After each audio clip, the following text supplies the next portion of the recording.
ఇక్కడ చూడరాదు, ఇక్కడ ఏమంటారు, భిన్నత్వంలో ఏకత్వం మన ప్రత్యేకత. అమ్మా ప్రజాప్రభుత్వంలో 62,000 ఉద్యోగాల కల్పన. ప్రభుత్వం రాష్ట్ర ఇప్పుడు వచ్చిన రామసక్కని మగోనివే ఆ, వెదక వాళ్ళు కేసీరావయ్య దానికి పురుడు పోసిందడగా. ఎవరు ఆయన ఇప్పుడు బాయికాడ ఉన్న కేసీరావయ్య ఈయన పురుడు పోసిన ఆయన అయితే మరి ఆయన ఇయ్యకపోయిండో మరి మరి వాళ్ళు చెప్పుకుంటారుగా పురుడు ఎప్పుడు పోస్తారు?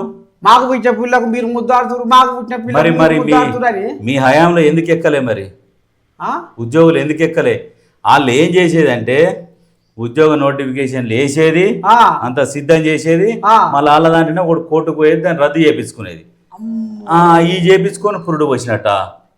మరి నీకు అంత దమ్మున్న మొగోనివి మునగానివి అయితే అప్పుడే వెయ్యాలి, అప్పుడే ఉద్యోగాలు. మరి రాముడు అప్పుడప్పుడు కెరిగిస్తుండగా అప్పుడు మేమే దీనికి సై చేసినాం, మేమే దీనికి సై చేసినాం, మేమే ఆయన తీసుకొచ్చి మూతి ముంగడ పెడితే ఇవాళ మాదని ఒప్పలు ఇస్తున్నారు. వెనకడికి ఒక ఆమె అంట నిన్ను అడిగిందట వచ్చి, ఒక ఆమె గిట్నే, ఎవరు అంటే నిన్ను కాదు కానీ నిన్ను కాదు మళ్ళా మొగడు పెళ్ళమంట కొత్తగా పెళ్లి చేసుకుర్రట. పెళ్లి చేసుకొని ఇక ముద్దుగా మాట్లాడుకుంటురట.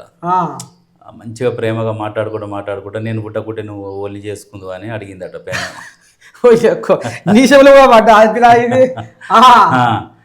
అంటే ఆడింత మంది వేసిండో మరి ఎట్టున్నాడు. నీ అమ్మ నువ్వు పుట్టకుంటే నీ అమ్మనే చేసుకుందని అన్నాడట. వీళ్ళ ముచ్చట్లు కూడా అటు ఉంటాయి. కేసీఆర్ అయితేంది, కేటీఆర్ అయితే వీళ్ళు ముచ్చటతో బతికేటోళ్ళు దొంగలు వీళ్ళు. అంతేనా? వీళ్ళు చేసేది ఉండదు, పీకేది ఉండదు. చేసినామని ఇక ఇదే ప్రచారం. చేసింది లేదు, పీకేది లేదు. వాళ్ళు 10 ఏళ్ళు ఇస్తే, అధికారం ఇస్తే ఎవడన్నా ఎట్లా నిలుపుకోవాలి? 40 ఏళ్ళు అధికారంలో ఉండేటట్టు నిలుపుకోవాలి. ఈ లంగలేమో ఉన్న కాడికి దాసుకుర్రి. ఇవాళ దేశంలోనే ఇప్పుడు అత్యంత సంపన్నుడు ఎవరి కుటుంబం అంటే కేసీఆర్ కుటుంబం అని అంటారు.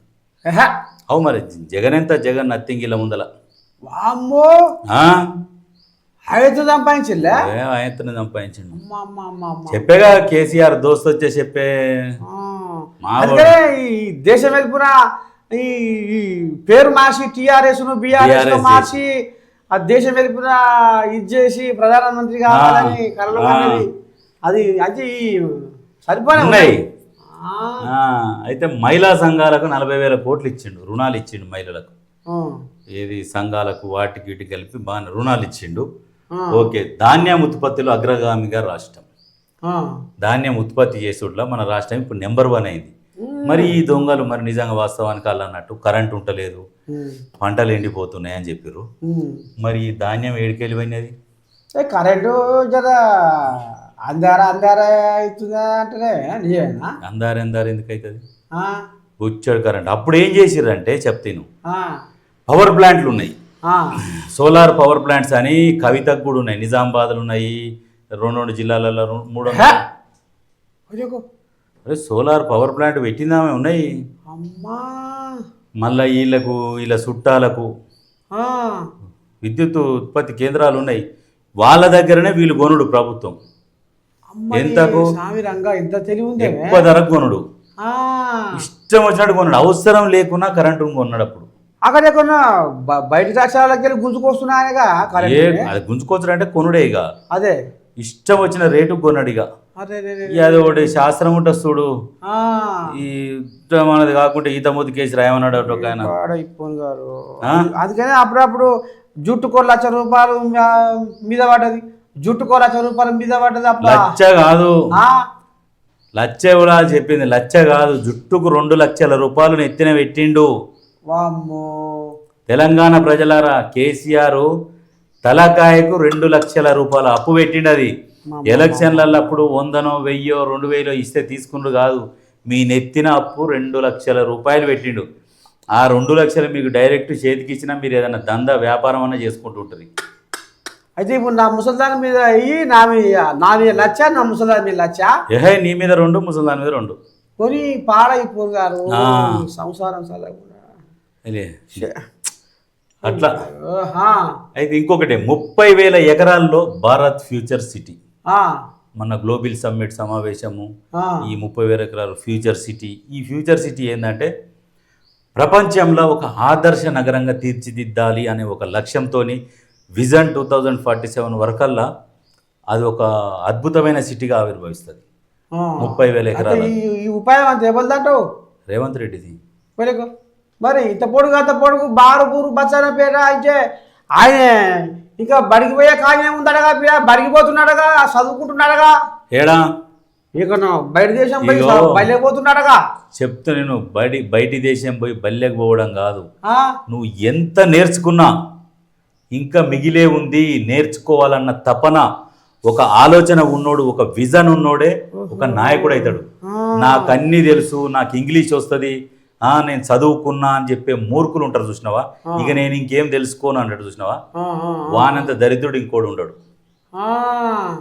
ప్రతిరోజు నిత్య విద్యార్థిగా ఉంటేనే నీ ఆలోచన విధానం పెరుగుతుంది. ఎప్పుడు నేర్చుకుంటట్టు ఉంటేనే, ఒదిగినట్టు ఉంటేనే నువ్వు ఏదైనా చేయగలవు అనుకుంటున్నారు. బయలుకి పోతున్నాడా, పుస్తకాలు బయట పొద్దుగాల 6 గంటలకు పోతుండట, మళ్ళీ పొద్దుగా 7 గంటలకు వస్తుండట. అరే తప్పేముంది, ఇప్పుడు ప్రతిరోజు నేర్చుకోవాలి. పుస్తకాలు బట్టి చదువుకుంటాడు, మరి రాజ్యం ఇప్పుడు రాజ్యం అని ఇప్పుడు అన్నోడు ఎవడైతే ఉన్నాడో, అన్నోడు మొత్తం నేను చదువుకున్నా నాకు తెలుసా అని అంటాడు కదా, వానికి 2 ప్రశ్నలు వేస్తా, సమాధానం చెప్తాడా? సమాజంలో పూర్తిగా నేర్చుకున్నోడు ఎవడూ లేడు.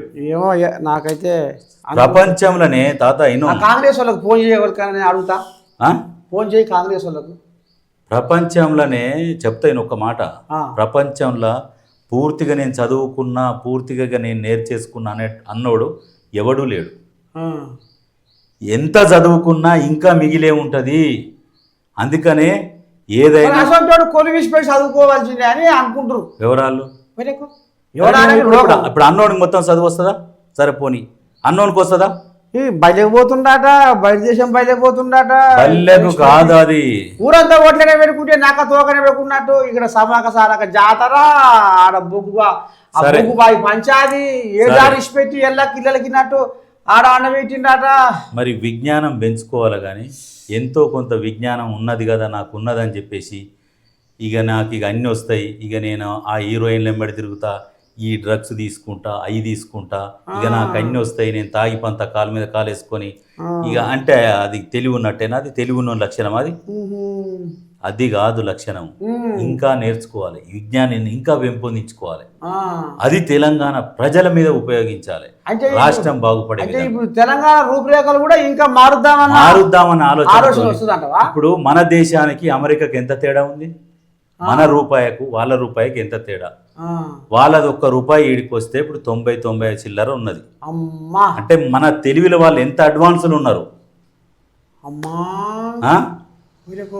మరి ఒక దేశం పోయినప్పుడు మనకు తెలియని విషయాలు తెలుసుకోవాలి, దాంట్లో తప్పు లేదు. మూసుకొని కూర్చున్నాం అనుకో వేస్ట్ అయిపోతుంది. నాకు అన్ని తెలుసు అని కూర్చుంటేనే కదా కేంద్రం దగ్గరికి పోకుండా, ఎవరి దగ్గరికి పోకుండా అహంకారంతో కూర్చున్నందుకు ఇవాళ రాష్ట్రం ఇట్లా దివాలా తీసింది. అక్కడ 90 ఇక అయితే ఇక్కడ రూపాయి, అక్కడ రూపాయి, ఇక్కడ ₹90. ఈ చురు కచ్చకాయలు మా చోటలకి ఏమరిక తాదా. మరి అది ఇప్పుడు వాడు ఎంత అడ్వాన్స్ ఉన్నాడు, అసోంటో దగ్గర తెలుసుకోవాలి కదా మనం. ఈ దరిద్రులేమో ఆడికి పోయిండు, ఈడికి పోయిండు, చదువుకుంటుండు. అరే నేమో ఒక విజ్ఞానం అన్నప్పుడు, ఇప్పుడు మనం ఒక ప్రెస్ మీట్ పోతాం, మనమే ఓ బుక్ తీసుకుంటాం, ఇప్పుడు అవతల ఆయన ఏం చెప్తున్నావు టకటకటకనైతే రాసుకుంటామా? ఇక నువ్వు ఇప్పుడు వీడికి వచ్చి చదువుకుంటున్నట్ట. ఇక దరిద్రులు ఎట్లా ప్రచారం చేస్తారు, చేసుకొని ఏం కాదు, అది మంచిది. ఇగో ఎవడైనా సూర్యుడి మీద ఉమ్మేస్తే తిరిగి వాని మీదనే పడుతుంది, అది పెద్ద ఇష్యూ అది కాదు. కానీ వానికి ఎప్పుడు తెలుస్తుంది అంటే విజన్ 2047లో ఈ 30,000 ఎకరాలలో ఏదైతే ఫ్యూచర్ సిటీ అమలులోకి వచ్చిందనుకో, అందుబాటులోకి వచ్చిందనుకో, అప్పుడు కళ్ళు చెదురుతాయి. తలక్కాయ ఏడబెట్టుకుంటావో పెట్టుకో. సరే, కాలుష్య నివారణకు హిల్ట్ పాలసీ అంటే కాలుష్య నివారణ కోసము ఏవైతే ఇండస్ట్రియల్స్ సిటీలలో ఉన్నాయో హిల్ట్ పాలసీ అని మొన్న అయింది. ఆ ఇండస్ట్రీలని కొంచెం తరలించి, ఆ టైం అయిపోయింది, ఆ భూములని అవి ఏం చేస్తారంటే అభివృద్ధి కోసం, నగరం అభివృద్ధి కోసం కొన్నిటి స్కూళ్ళకు కానీ కొన్నిటి వాటికి కేటాయించి మిగిలినవి ఏమైనా ఉంటే పరిశ్రమలకు ఇచ్చి ఆ రకంగా డెవలప్ చేద్దామన్న ఆలోచనతోనే ప్రభుత్వం ఉన్నది. ఓకే,